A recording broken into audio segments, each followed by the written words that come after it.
காமராஜருக்கும் கருணாநிதிக்கும் 7ஆம் பொருத்தம். இன்னைக்கு காங்கிரஸ்காரன் திமுகவில் சேர்ந்துருக்காங்க. நீ காமராஜரை பற்றி பேசுறதுக்கு ஒருத்தனுக்கும் யோகியதை கிடையாது. செல்வ பெருந்தகை, இந்த வேலுச்சாமி எல்லாம் வாயை திறக்காதுங்க. உங்களுக்கெல்லாம் அடிப்படை தகுதியே இல்லை. திமுகவோட சேரும்போது என்னைக்கு வாயை மூடிட்டு உட்காந்துருந்தீங்களோ நீங்கள்லாம் என்ன காமராஜரை பற்றி பேசுறது? இப்போ இவங்க என்ன சொல்கிறாங்க, காமராஜர் ஏசி இல்லாமல் தூங்க மாட்டாருன்னு கருணாநிதி சொன்னதாக சொல்கிறேன். காமராஜர் அம்மா என்ன பண்ணிக்கிட்டு இருந்தாங்கன்னு தெரியுமா? இவ்வளோ ஒரு சாதாரண குடும்பத்தில் பிறந்து ஒரு முதலமைச்சர் ஆகிட்டு இன்னைக்கு முதலமைச்சர் ஆனதுக்கப்புறமும் தன்னுடைய தாய், ஏழை தாயை பெருமையாக அறிமுகப்படுத்துகிறாருன்னு சொல்லி இவங்களை பற்றியெல்லாம் அவரை பற்றியெல்லாம் பேசுகிறதுக்கு இந்த திருட்டு கூட்டம், அது கருணாநிதிக்கு அருகதை இருக்கா? எமர்ஜென்சியில் காமராஜரை கைது செய்ய வந்தாங்களாம், கருணாநிதி தான் காப்பாற்றினாராம். பச்சை பொய், அப்பட்டமான பொய். அது ஆரம்பத்திலிருந்து காமராஜருக்கு எதிராக எல்லா விஷயங்களையும் செஞ்சவர் கருணாநிதி. ஆனால் இன்றைக்கி பெரும்பாலான நாடார்கள் இந்த திமுகவுக்கு போடுறாங்கன்னா அவர்களுக்கெல்லாம் சொல்கிறேன், நீ எல்லாம் காமராஜர் போட்டோவே வைக்காத. அண்ணாவுக்கு பீச்சில் வச்சுருக்கீங்களா, காமராஜரும் பெரிய தலைவர், அவருக்கும் பீச்சில் சமாதி வைங்கன்னா முடியவே முடியாதுன்ட்டு. சரி, பீச் வேணால் ஒரு பொது இடத்துல கொடுங்கன்னா அதுவும் முடியாதுன்ட்டு. காமராஜருக்கு சமாதி இல்லாமல் போனதுக்கு காரணமே கருணாநிதி. அது மாதிரி பச்சை பொய். அவருக்கு பிடிக்காத ஒரு தலைவர், காமராஜருக்கு பிடிக்காத ஒரு தலைவர் கருணாநிதி. என்ன சுற்றுறாங்க பாருங்க. காமராஜர் சாகும்போது கருணாநிதி கையை பிடிச்சி நாட்டையே காப்பாற்று பாவிங்களான்னு கேட்க. அட பாவி, நம்ம இப்படி இருந்தோமே, இப்படி நாட்டை கொள்ளையடிக்கிறாங்களான்னு வெறுப்பில் இருந்தார். இவங்களை நீங்களே தொடரணும்னா யாருக்கு அதில் பூசி தரீங்க? இன்னைக்கு அது காங்கிரஸ்காரன் சொரணை இல்லாதவங்க, போடுற சீட்டு பிச்சைக்காக போய் கியூவில் நிற்கிறவங்க. எந்த காங்கிரஸ் தலைவனுக்கு தகுதி இருக்கு?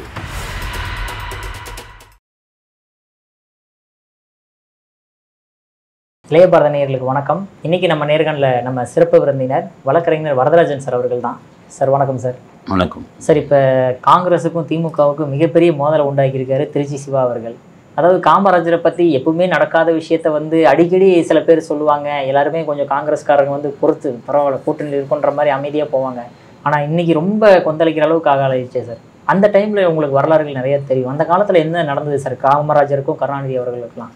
அதாவது காமராஜருக்கும் கருணாநிதிக்கும் 7ஆம் பொருத்தம். இன்னைக்கு காங்கிரஸ்காரன் திமுகவில் சேர்ந்துருக்காங்க. நீ காமராஜரை பற்றி பேசுகிறதுக்கு ஒருத்தனுக்கும் யோகியதை கிடையாது. காமராஜரை கருணாநிதி இன்சல்ட் பண்ண மாதிரி, அவமானப்படுத்தின மாதிரி வேறு எந்த தலைவரும் பண்ணலை. எல்லாருமே எம்ஜிஆர் கூட காமராஜ் யூனிவர்சிட்டின்னு பேர் வச்சார். நீ கருணாநிதியோட போய் என்னைக்கு சேர்ந்தியோ அன்னைக்கு ஒருத்தனும், நான் சொல்கிறேன், இந்த செல்வ பெருந்தகை, இந்த வேலுச்சாமி எல்லாம் வாயை திறக்காதுங்க. உங்களுக்கெல்லாம் அடிப்படை தகுதியே இல்லை. திமுகவோட சேரும்போது என்னைக்கு வாயை மூடிட்டு உட்காந்துருந்தீங்களோ நீங்கள்லாம் என்ன காமராஜரை பற்றி பேசுகிறது?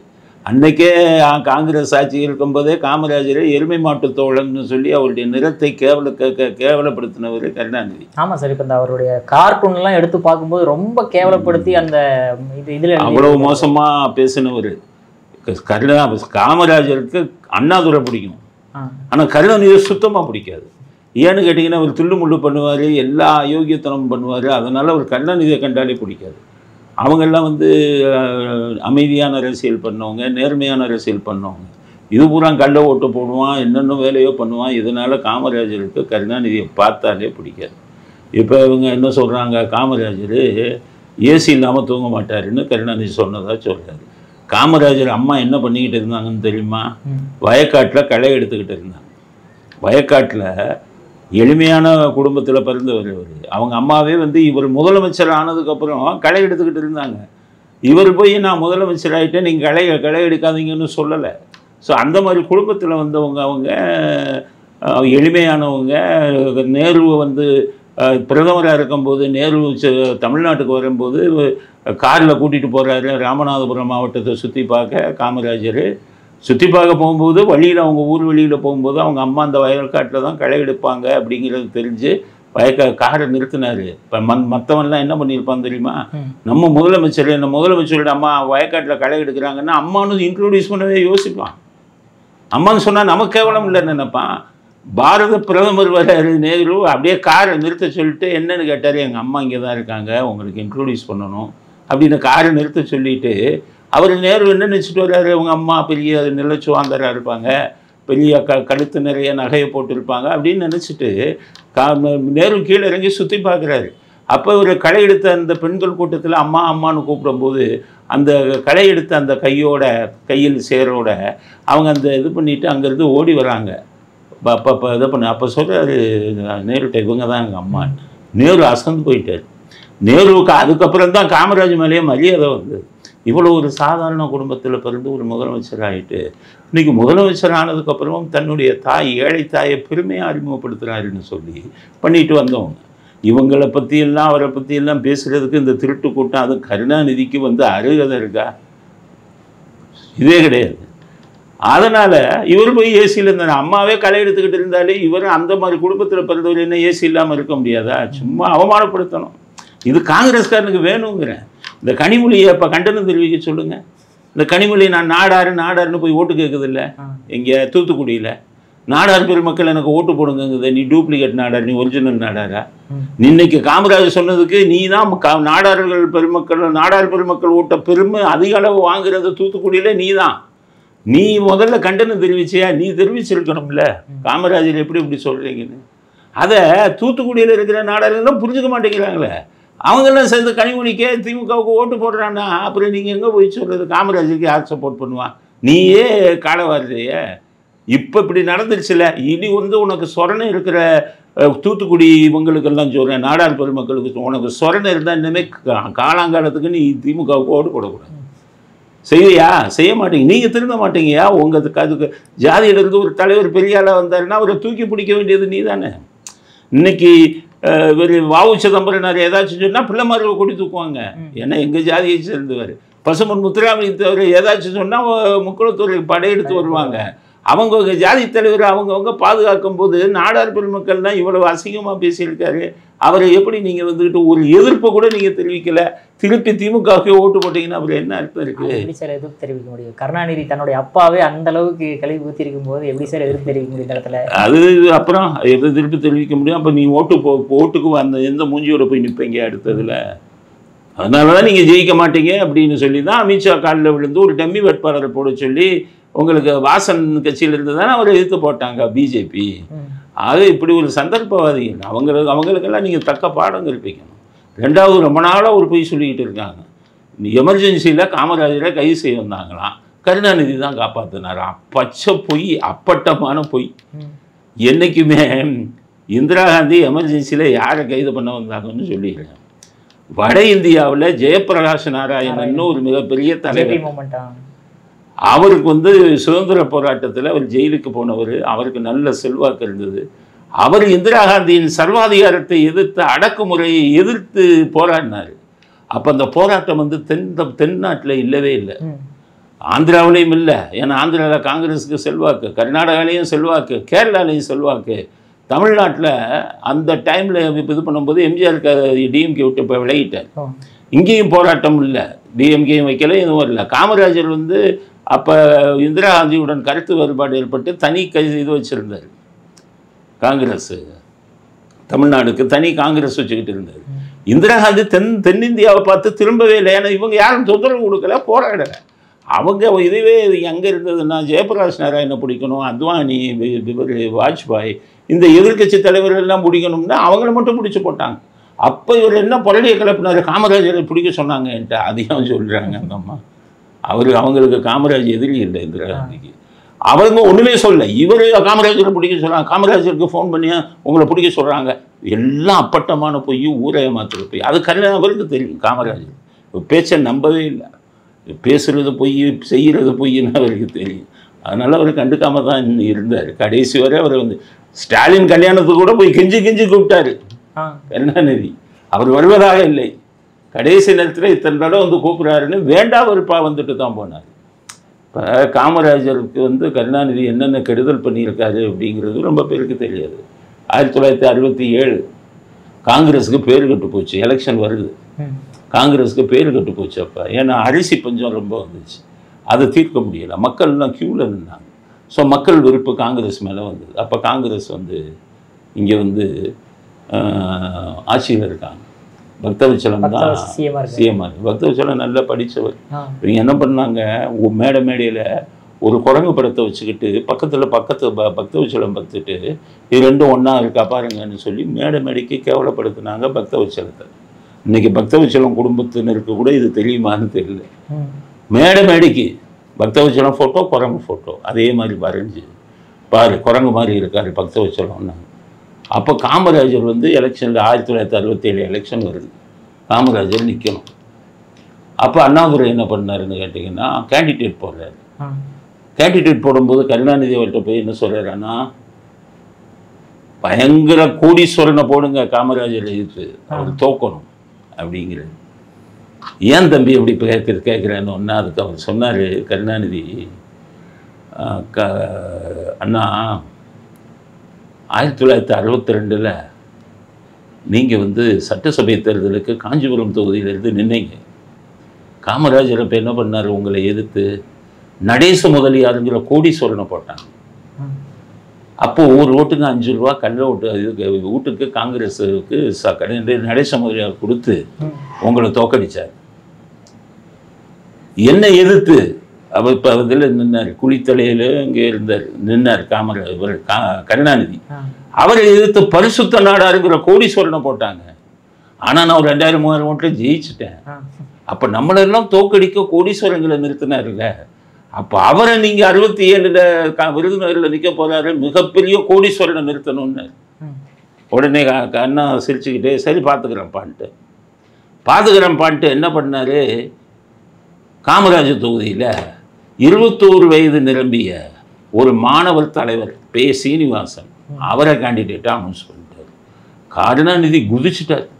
நேராக அண்ணாட்ட போய் நீங்கள் எப்படி நம்மளை எதிர்த்து கோடீஸ்வரனை போட்டார், நீங்கள் 21 வயசு பையனை போட்டிருக்கீங்க, எப்படி அவன் ஜெயிப்பாங்கிறார். அப்போ அண்ணா சொன்னது, தம்பி நான் வந்து ஒரு வலை பின்னியிருக்கேன் மீன்களுக்கு. நான் விரிச்ச வலையில் சின்ன சின்ன மீனுங்கள்லாம் தப்பிச்சு ஓடிடும், ஆனால் பெரிய மீனுங்கள்லாம் மாட்டிக்கும், ஜெயிக்க முடியாது. ஆனால் காமராஜருக்கு மட்டும் நான் விதிவிலக்கு கொடுத்துருக்கேன், ஜெயிக்கட்டும்னு. ஏன்னா அவரை போன்ற அனுபவசாலிகள் எதிர்க்கட்சியில் வந்தால் தான் நமக்கு வந்து பயம் வரும், நம்ம வந்து ஒழுங்காக ஆட்சி செய்வோம். அதனால் காமராஜர் ஜெயிக்கணும்னு தான் சீனிவாசன் ஒரு அட்ரஸ் இல்லாத பையனும் கொடுத்துருக்கேன். நம்ம சீனிவாசன் ஜெயிக்க வேணாம், ஏதோ பேருக்கு நீங்கள் கேன்வாஸ் பண்ணுங்கள், காமராஜர் ஜெயித்து சட்டசபைக்கு வரட்டும்னு. இது காமராஜருக்கே நியூஸ் போயிடுச்சு. அவர் ரொம்ப மரியாதை அண்ணாதுரை மேலே. அதனால தான் நீங்கள் பார்த்தீங்கன்னா அண்ணாதுரை கேன்சர் வந்திருந்தார்.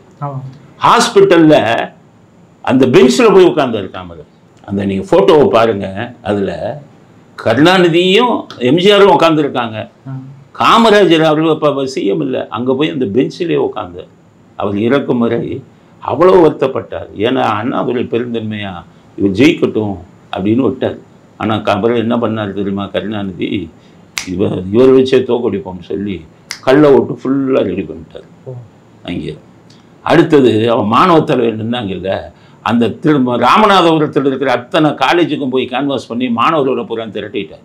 எல்லாம் விருதுநகர் வந்துருங்க வந்து ஒரு தட்டில் எல்லாருக்கும் பாலை ஊற்றி வீடுக்கு போய் போங்க பொம்பளைங்க ஓட்டு போன இந்த பாலில் சத்தியம் பண்ணுங்கன்னு சொல்லுங்கள். அவங்க பண்ண மாட்டாங்க, காலில் விழுந்துட்டு எந்திரிக்காதீங்க. அவங்க பாலில் சத்தியம் பண்ணால் தான் நீங்கள் எதிர்க்கணும். இதை சூட்சமத்தை சொல்லி கொடுத்தவர் கருணாநிதி. ஆனால் காமராஜருக்கு அப்போ அந்த உடம்பு சரியில்லாமல் ஆஸ்பத்திரியில் அட்மிட் ஆகிட்டார். இதை பயன்படுத்தி பயங்கரமான கேன்வாஸ் பண்ணி எல்லாத்தையும் காலில் விழுக வச்சு எல்லாத்தையும் சத்தியம் பண்ண வச்சு அந்த கள்ள ஓட்டு இதெல்லாம் போட்டு அந்த நேரத்தில் என்ன ஆயிடுச்சுன்னு நினச்சிங்கன்னா, முத்துராமலிங்க தவிர ஒரு இதில் வந்து இமானுவேல் கொலை வழக்கில் எஃப்ஐஆர் போட்டாங்க. அது காமராஜர் பண்ணலை, அண்ணாதுரை சொல்லி தான் போட்டது. ஏன்னா முத்துராமலிங்க தேவர் நேதாஜியை பற்றி பேசிக்கிட்டே இருந்தார். நேருவுக்கு நேதாஜின்னா பயம், நேதாஜி வந்து இருந்தாருன்னா நம்ம பதவி போயிடும்னு. அதனால் என்ன பண்ணார், இந்த ஆள் வந்துட்டு நேதாஜி பற்றி பேசுகிறாரு, இந்த பசும்பன் முத்துராமலிங்க தேவர் தோக்கடிங்கன்னாரு. அப்போ அவர் மேலே கேஸை போடுறதுக்கு நேதாஜி தான் அங்கேருந்து சென்ட்ரல் கவர்மெண்ட்லேருந்து தான் வந்தது. காமராஜர் அவர் சொல்கிறாருன்னு போட்டார். இதை பெருசாக்கி முத்துராமலிங்க தேவர் மேலேயே இது போட்டார், இவர் கேஸை போட்டாருன்னு சொல்லி முக்குளத்தோர் பூரா திருப்பிட்டார். முக்குளத்தோர் விட்டாங்க. முக்குளத்தோர் வந்து அப்போ ரொம்ப இதாக இருந்தாங்க. ஏன்னா அதுக்கப்புறம் முத்துராமலிங்க தேவர் இறந்து போயிட்டார். எல்லோரும் கோபத்தில் இருந்தாங்க. அந்த கோபத்தை ஓட்டாக மாற்றினார். இன்றைக்கி கூட பல பேருக்கு நான் சொல்லுவேன், முக்குளத்தோர் வருது கூட காமராஜரை பலிகடாக்குனாங்க, நேரு தான் பண்ணது. முத்துராமலிங்க தேவர் மேலே. ஏன்னா எஃப்ஐஆரில் பெசம்பர் முத்துராமலிங்க தேவர் பேரே இல்லை. அதுக்கப்புறம் சேர்க்க சொன்னது டெல்லியிலேருந்து தான் வந்தது. ஒரு வழி இல்லைன்னு சேர்த்து அதோட இதை வந்து ஒரு காயாக உபயோகப்படுத்தினார் கருணாநிதி. அப்போ முக்குளத்தூர் விட்டு பூராமே காமராஜருக்கு எதிராக போச்சு. நாடாரை சேர்ந்தாங்கல்ல, அதில் பொம்பளைங்கட்டெல்லாம் போய் சத்தியம் வாங்க வச்சார் கருணாநிதி. கள்ள ஓட்டை போட்டார். அதனால் 1500 ஓட்டில் காமராஜர் தோற்றார். இவர் சாதாரண போட்டால் காமராஜர் ஜெயிச்சிருவார்னு அண்ணாதுரை போட்டார். இதுதான் சரித்திரம். அது ஆரம்பத்திலிருந்து காமராஜருக்கு எதிராக எல்லா விஷயங்களையும் செஞ்சவர் கருணாநிதி. ஆனால் இன்றைக்கி பெரும்பாலான நாடார்கள் இந்த திமுகவுக்கு போடுறாங்கன்னா அவர்களுக்கெல்லாம் சொல்ல, நீ எல்லாம் காமராஜ் ஃபோட்டோவே வைக்காதங்க. திமுகவுக்கு ஓட்டு போடுற நாடாரெல்லாம் காமராஜ் ஃபோட்டோ வைக்காத, காமராஜரை பெருமையாக பேசாத.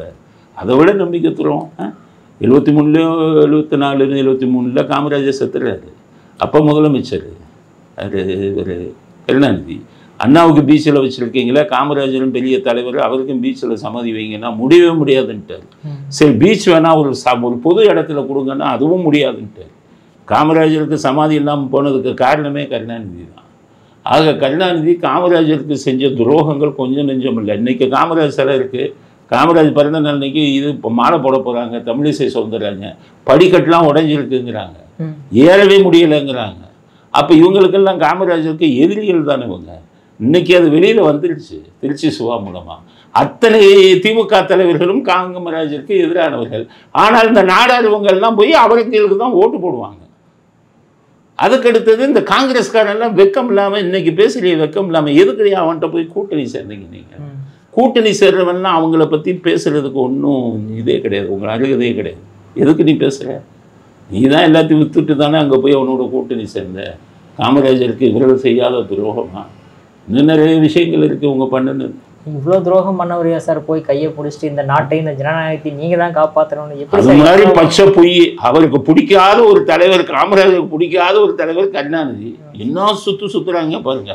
இவங்க கையை பிடிச்சி காமராஜர் வந்து காமராஜர் சாகும்போது கருணாநிதி கையை பிடிச்சி சொன்னாராம், என்னன்னா நாட்டையே காப்பாற்று பாவிங்களா. நீ சாராய கடையை திறக்கும் போது காமராஜர் தான் ராஜாஜிகிட்ட சொல்லி, அந்த ஆள் நான் சொன்னால் கேட்க மாட்டார், சாராய கடையை திறந்து நாட்டை கெடுக்கிறாரு, இளைஞர்களை கெடுக்கிறாரு, நீங்களாச்சும் போய் சொல்லுங்கன்னு ராஜாஜிகிட்ட சொல்லி கேட்டுக்கொண்டார். அதுக்கப்புறம் ராஜாஜி நேரம் போய் கருணாநிதியை திறக்காத, சாராயத்தை திறக்காத அப்படின்னு சொல்லி கெஞ்சினார். இவங்கெல்லாம் அவர்கிட்ட நேரம் பேசுகிறதே விரும்ப மாட்டார் காமராஜர். இவர் கையை பிடிச்சி சொல்லுவாரா? 71லேருந்து இவங்க அடித்த கொள்ளை அவர் வந்து ரொம்ப இதாக இருந்தார். அட பாவி, நம்ம இப்படி இருந்தோமே, இப்படி வந்து நாட்டை கொள்ளையடிக்கிறாங்களேன்னு வெறுப்பில் இருந்தார். இவங்களை வந்துட்டு நீங்களே தொடரணும்னா யாருக்கு அதில் பூசு தரீங்க? நீங்கள் பெரிய இவங்கள யோகியர்களா? அண்ணாதுரைட்டு அவர் சொல்லியிருந்தாலும் நியாயம் இருக்குது. ஏன்னா அண்ணாதுரை யோகியன். இந்த சாமி படத்து சாமியை கிண்டல் பண்ணது தான் அண்ணாதுரையோட மைனஸ் பாயிண்ட்டு. ஆட்சியில் 2 வருஷம் சம்பாதிக்காமல் இருந்தவர். காமராஜர் அண்ணாதுரை போய் சொல்லியிருந்தாருன்னா நம்பலாம். ஏன்னா அவங்க 2 பேரும் நல்ல நண்பர்கள். காமராஜர் முதல் எதிரியவர் தானே. ரஷ்யாவுக்கு எங்கே போனார் காமராஜர்? எருமமாடு ரஷ்யாவுக்கு போகுதுன்னு கமெண்ட் அடிச்சார் இதே கருணாநிதி. இதெல்லாம் என்ன?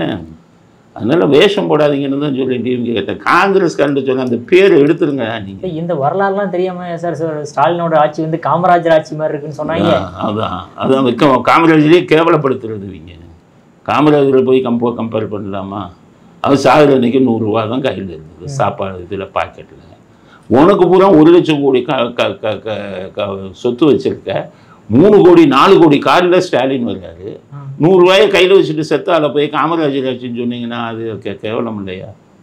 அதனால் எளிமையாக இருந்த மனுஷன், நல்ல மனுஷன். அவருக்கு அவ்வளவு இந்த குறுக்கு புத்தியெல்லாம் தெரியாது.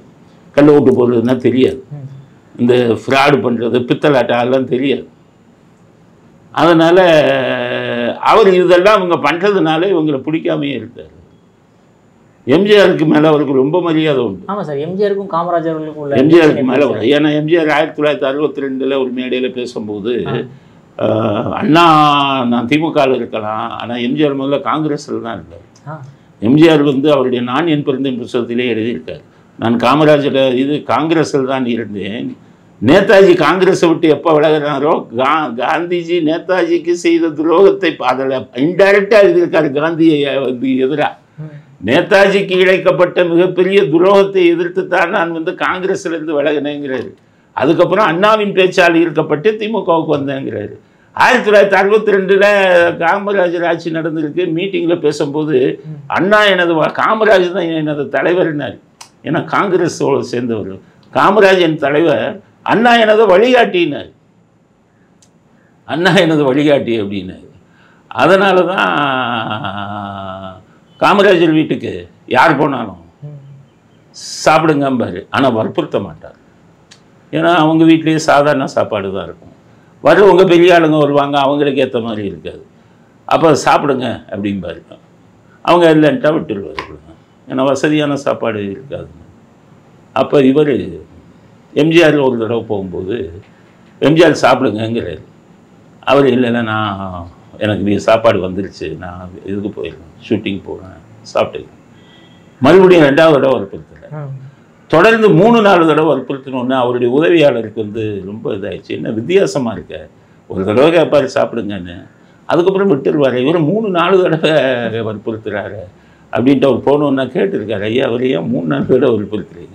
அதுக்கு அவர் சொல்லியிருக்காரு, ஐயோ அந்த மனுஷன் ஒரு நாளைக்கு 100கணக்கான பேருக்கு சோறு போடுறாருன்னு கேள்விப்பட்டேன். அப்படி ஒரு புண்ணியாத்மா நம்ம வீட்டில் வந்து சாப்பிட்டு வச்சுன்னா நமக்கு நல்லது, அதுக்காக தான் அவரை சாப்பிட சொன்னேன். அப்போ அவர்களுக்குள்ள இருந்த அண்டர்ஸ்டாண்டிங் பார்த்துக்கிட்டீங்க. எம்ஜிஆர்லாம் ஒரு பெரிய உயர்ந்த இடத்துல வச்சிருந்தது. அண்ணாதுரை மேலே அவ்வளவு பாசத்தோழர். அப்படி இருந்த மனிதர் காமராஜர்னா தான் இவர் கருணாநிதினா தான் அவருக்கு எதிரி. அப்படிப்பட்டவங்க அன்னைக்கு வந்துக்கிட்டு அவரையே இவர் ஏசி இல்லாமல் தூங்க மாட்டார், பண்ண மாட்டார். அவர் என்ன இதுலையா பிறந்தார், மாட மாளிகையிலையா பிறந்தார்? சாதாரண குடும்பத்தில் தான் பிறந்தார். சாதாரண குடும்பத்தில் பிறந்து சாதாரண மனிதராக செத்து போயிட்டார். நீங்கள் சாதாரண மிக மிக சாதாரண குடும்பத்தில் பிறந்து இன்றைக்கி உலகம் பூரா கோடிக்கு லட்சக்கணக்கான கோடி பணத்தை கொள்ளையடிச்சு வச்சுருக்கீங்க. அவரை பற்றி பேசுகிறதுக்கு உங்களுக்கெல்லாம் அடிப்படையிலேயே தகுதி கிடையாது அப்படிங்கிறது தான் இந்த பிரச்சனையில் நான் சொல்ல விரும்பக்கூடிய கருத்து. நான் சொல்கிறது தான் உண்மையில் நடந்த நிகழ்வுகள், அதை வச்சு தான் நான் சொல்கிறேன். இந்த பிரச்சனையால வந்து காங்கிரஸ் திமுக கூட்டணியில அது காங்கிரஸ்காரன் சொரணை இல்லாதவங்க. அவன் கொடுக்குற போடுற சீட்டு பிச்சைக்காக போய் கியூவில் நிற்கிறவங்க. எந்த காங்கிரஸ் தலைவனுக்கு தகுதி இருக்குது? எவனாச்சும் காமராஜர் பற்றி தெரிஞ்சவன் இன்னைக்கு ஒருத்தருக்கான வர சொல்லுங்க, காமராஜர் பற்றி பேச சொல்லுங்க. இவங்களை இவன் பூரா கொடுக்குற எம்எல்ஏ சீட்டுக்கு எம்பி சீட்டுக்கும் வாசலில் போய் திமுக ஸ்டாலின் வாசலில் போய் இதை வச்சுக்கிட்டு பிச்சை எடுத்துக்கிட்டு நிற்கிறான். இவன்கிட்ட போயிட்டு காமராஜரை பற்றி இதை பற்றி பேச. சோனியா காந்திக்கெல்லாம் தெரியுமா இருந்த கதைகள்லாம்? சோனியா காந்திக்கு என்ன அங்கேருந்து சீட்டு வரும், கூட்டணி வச்சாச்சு அப்படின்னு. இங்கே இருக்கிற மாதிரி காங்கிரஸ்காரெலாம் வாழை சுருட்டிட்டு இப்போ மயிலிடம் சொல்லிடுச்சுன்னு பின்னாடி போகிறோம். இவன்கிட்ட போயிட்டு நீங்கள் இதெல்லாம் பேசலாமா? இவன்லாம் காங்கிரஸ்காரன். அவங்க அங்கே என்ன அங்கே இருக்கிற திருநாவுக்கரசு காங்கிரஸ்காரரா? திமுகலேருந்து வந்தவர் தானே. இப்போ ஈவிகே சொல்லுங்க இறந்தார், அவர் என்ன சுத்த காங்கிரஸ்காரர்? அவர் சிவாஜி கணேசன் ரசிகர் மன்ற தலைவராக இருந்தவர். இன்றைக்கி இருக்கிற எவனுமே அடிப்படை காங்கிரஸ்காரன் எவனுமே கிடையாது. அப்போ அவனுக்கு காங்கிரஸுடைய தியாகம் என்ன தெரியும், காங்கிரஸுடைய வரலாறு என்ன தெரியும்? அதனால் என்றைக்கு நீ திமுகவோட சேர்ந்துட்டியோ உன் வேதாந்தத்தெல்லாம் தூக்கி குப்பையில் போட்டீங்கன்னு தான் நான் சொல்லுவேன். வேதாந்தத்தை தூக்கி குப்பையில் போட்டீங்க திமுகவோட சேர்ந்ததோட. நீ காமராஜரை பற்றியோ காங்கிரஸ் பற்றியோ பேசுகிறதுக்கும் ஒருத்தனுக்கும் யோகியது கிடையாது காங்கிரஸில் இருக்கிறது. நான் பேசுகிற வார்த்தைகள் எல்லாம் சென்சார் பண்ணாமல் அப்படியே போடுங்க, அப்போவாச்சும் இந்த காங்கிரஸ்காரங்களுக்கு சொரணை வருதான்னு பார்ப்போம். கடைசி ஒரே ஒரு கேள்வி சார், இந்த திருச்சி சிவாவுக்கும் சசிகலா புஷ்பாவுக்கும் ஏதோ சண்டை நடந்து அவங்க அடிச்சதா வந்து இப்போ ஏன்னா திருச்சி சிவா நியூஸ் வந்ததுனால அந்த நியூஸ் வந்து பரவலாக வருது சார். எதனால சசிகலா புஷ்பா வந்து ஏர்போர்ட்டில் திருச்சி சிவா அடிக்கிறதுக்கு காரணம்? அதாவது அங்கே திருச்சி சிவாவும் சசிகலாவும் வந்து நெருக்கமாக இருந்தாங்க டெல்லியில். இவங்க ராஜ்யசபா எம்பி, அவரும் ராஜ்யசபா எம்பி. அப்போ 2 பேரும் மதுவை குடிச்சிட்டு அவங்க மடியில் அவங்க படுத்த மாதிரி இருந்தாங்க. அதை இந்த திருச்சி சிவா ஃபுல்லாக ஃபோட்டோ மொபைல் ஃபோனில் எடுத்து சோஷியல் மீடியாவில் போட்டு விட்டார். எல்லா சோஷியல் மீடியாவிலும் பரவிடுச்சு. அவங்க சசிகலா புஷ்பா ஒரு மடியில் படுத்து கிடக்கிற மாதிரி. அதை தான் போயிட்டாங்க. எவன்டா நீ தானடா, நீ நானும் தானே இருந்தான், தண்ணி அடிச்சுட்டு சிக்கன் இதெல்லாம் சாப்பிட்டு அவ்வளவையும் எடுத்து ஃபோட்டோவை போட்டு விட்டேன்னு அடிக்கணும். திமுக அதிமுக தானே சார் 2 பேரும்? ஆமாம், சசிகலா புஷ்பா அண்ணா திமுக. அப்போ இப்போ பிஜேபியிலேயே இதில் இருக்காங்க. இவரே திமுக. ஆனால் இங்கே டெல்லிக்கு போனால் எல்லாம் ஒன்றாயிருவாங்க. ஒன்றாயிரும். தண்ணி அடிக்கிறதுல எல்லாம் ஒன்றா தான் அடிப்பான். சிக்கன் இதெல்லாம் சாப்பிட்றதுலாம் எல்லாம் ஒன்றா அடிப்பான். அதில் இந்த அம்மா ஏதோ ஒருவரோட போய் ஒன்றா இருந்ததுன்னு ஒன்று தண்ணி அடித்து அதை மொபைல் ஃபோனில் ஃபோட்டோ. இவங்களை பற்றி தான் தெரியாதா? அவங்க அந்த அம்மாவுக்கு தெரியல. அவனே ஃபோட்டோ எடுத்து அவனே போட்டு விட்டான். அந்த சினிமாவில் ஒரு நடிகர் இருக்கார், இளம் நடிகர், இளம்ல அவருக்கு 40 வயசு ஆயிடுச்சு. அவர் வேலையை என்னென்னா நடிகர்களுடன் க்ளோஸாக இருப்பார். நடிகர் தானே, வெளியே ஹீரோ சான்ஸ் கொடுப்பாருன்னு இருப்பாங்க. அப்படியே மொபைலில் எடுத்து போட்டு விட்டுருவார். அதனால தான் அவருக்கு இன்னும் பொண்ணே அவனும் கொடுக்க மாட்டேங்கிறான். பெரிய கோடீஸ்வரங்க, அவங்க சொந்த ஊரில் போய் கேட்டால் ஒரு பேரும் பொண்ணு கொடுக்க மாட்டேங்கிறான். என்னென்னா மனைவியவே பாட்டுக்கு ஃபோட்டோ எடுத்து இன்டர்நெட்டில் போட்டு விட்டுருவான் அப்படின்னு. அது மாதிரி ஒரு இது கொண்டவர் நம்ம சிவா. அதனால தான் போட்டு விட்டோன்னே தான் அந்த மாதிரி செல்ப கட்டி போய் அவரே அடிக்க போச்சு. இதுதான் கதை. எல்லாருக்கும் தெரியுமா? உங்களுக்கு இது புதுசாக நியூஸ்ல பார்க்கும்போது என்ன போட்டிருக்காங்கன்னா, ஜெயலலிதா அவர்களையும் அவருடைய கவர்மெண்ட்டையும் திருச்சி சிவா வந்து நிறைய அட்டாக் பண்ணி இல்லை அவங்க 2 பேரும் நெருக்கமாக இருந்த ஃபோட்டோவை சோஷியல் மீடியாவில் சமூக வலைதளங்களில் போட்டாங்க. அதைத்தான் அந்த அம்மா கேட்டு அடிக்க போச்சு, மானத்தை வாங்கிட்டு அப்படின்னு. ஏன்னா அவங்க ஜெயலலிதா அவர்களோட நெருக்கமாக இல்லை. ஜெயலலிதா அவர்கள் உயிரோடு இருக்கும்போது அவங்களெல்லாம் துரத்திட்டாங்க. அவங்க நடவடிக்கை இதெல்லாம் அவங்களுக்கு பிடிக்கல, அதோட துரத்திட்டாங்க. அதுதான் உண்மை. ஓகே சார், உங்கள் அற்புதமான கருத்துக்களை பாருங்கள். மிக்க நன்றி சார்.